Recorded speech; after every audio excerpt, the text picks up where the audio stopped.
माझं नाव राजेश पारखे, मी RTI कार्यकर्ता आहे।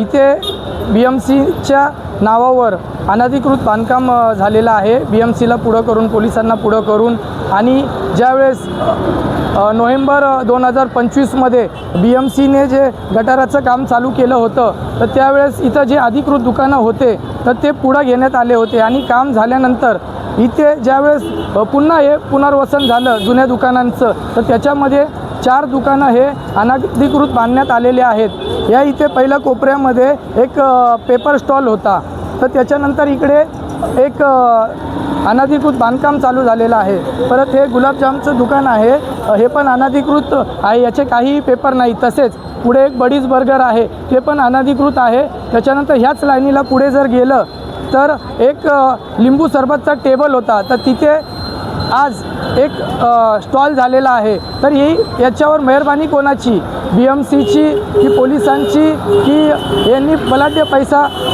टाकून केलेल्या या व्यापाऱ्यांची?